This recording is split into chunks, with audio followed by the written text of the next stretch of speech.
Guys this is trolley bag. ഇവിടെ ഇങ്ങനെയൊക്കെ ആക്കാൻ പറ്റും, ഉരുട്ടാൻ പറ്റും, ഇതിലൊക്കെ ഉണ്ട് കേട്ടോ. നിങ്ങൾ ചോദിക്കും ഇവനെന്തോ ഭ്രാന്തൊന്നുമല്ല കേട്ടോ. ഒരു 2007 ആ ഒരു കാലഘട്ടങ്ങളിലേക്ക് പോലെ ഈ സാധനം ഇല്ല കേട്ടോ. പകരം ഞങ്ങളുടെ ഉപ്പമാര് അല്ലെങ്കിൽ ബാക്കിയുള്ളവരുടെ അച്ഛന്മാര് ഒക്കെ വരുന്ന ടൈമിൽ ഈ സാധനം അല്ല, ഒരു പെട്ടിയുണ്ട്. നിങ്ങൾ കണ്ടിട്ടുണ്ടാവുമെന്ന് അറിയില്ല, നിങ്ങളുടെ വീട്ടിലുണ്ടാവുമെന്ന് അറിയില്ല, ഇപ്പോഴത്തെ ന്യൂജൻ പിള്ളേർ കണ്ടിട്ടുണ്ടാവുമെന്ന് അറിയില്ല. ഞാൻ നിങ്ങൾക്കായിട്ട് ഞാനതൊന്ന് കാണിച്ചു തരാം.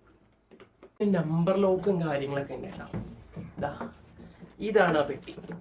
ഇങ്ങനൊരു പെട്ടിയാണ് അന്ന് ഗൾഫിൽ നിന്ന് വരുമ്പോൾ കൊണ്ടുവരുന്നത്. ഇങ്ങനൊരു പെട്ടി. ഈ ഒരു ബോക്സിനകത്ത് അത്യാവശ്യം കുറച്ച് സാധനങ്ങളൊക്കെ ഇരിക്കും. 7 kg കൊണ്ടുവരാൻ പറ്റും, കുറച്ച് സാധനങ്ങളൊക്കെ ഇരിക്കും. പ്രത്യേകിച്ച് നമ്പർ ലോക്കൊക്കെ കൊണ്ടിട്ട് ഇത് നമുക്ക് പോയി തുറക്കാൻ പറ്റില്ല. കാര്യം അത് നമ്മുടെ ഉപ്പമാർ തന്നെ വന്നിട്ട് തുറന്നു തരുന്ന. അവർ വരുന്ന ടൈമിൽ അവരുടെ കയ്യിൽ രണ്ടോ ഒന്നോ കാർഡ്ബോർഡ് ബോക്സ് ഉണ്ട്. അതിൽ നമുക്കുള്ള കുറേ കളിപ്പാട്ടം, സോപ്പ്, എന്താ പറയണ്ട, പാൽപ്പൊടി, ടാങ്ക്, അങ്ങനത്തെ കുറേ സാധനങ്ങൾ പണ്ടത്തെ കാര്യമായിട്ടാണ്. അപ്പോൾ അതൊരു പെട്ടി. അപ്പോൾ അത് ഫാമിലി മെമ്പേഴ്സ് കുറേ പേരൊക്കെ നിൽക്കും, അതങ്ങനെ ചെയ്യും. അതിനുശേഷം ഈ പറയുന്ന ബോക്സ് ഓപ്പൺ ആക്കാറില്ല, ഓപ്പൺ ആക്കും. എല്ലാവരും പോയി കഴിഞ്ഞിട്ട് പേഴ്സണലായിട്ട് അല്ലെങ്കിൽ മക്കളെയോ വൈഫിനെയോ വിളിച്ചിട്ട് അവർക്കുള്ള സാധനങ്ങളൊക്കെ ഇതിലായിരിക്കും കേട്ടോ. സ്വന്തം മക്കൾക്ക് സ്വന്തം കുടുംബത്തിനും കൊണ്ട് ചെറിയ കുറച്ച് വിലപ്പെട്ട സാധനങ്ങളൊക്കെ പുള്ളി ഇതിലാണ് സൂക്ഷിക്കാറ്.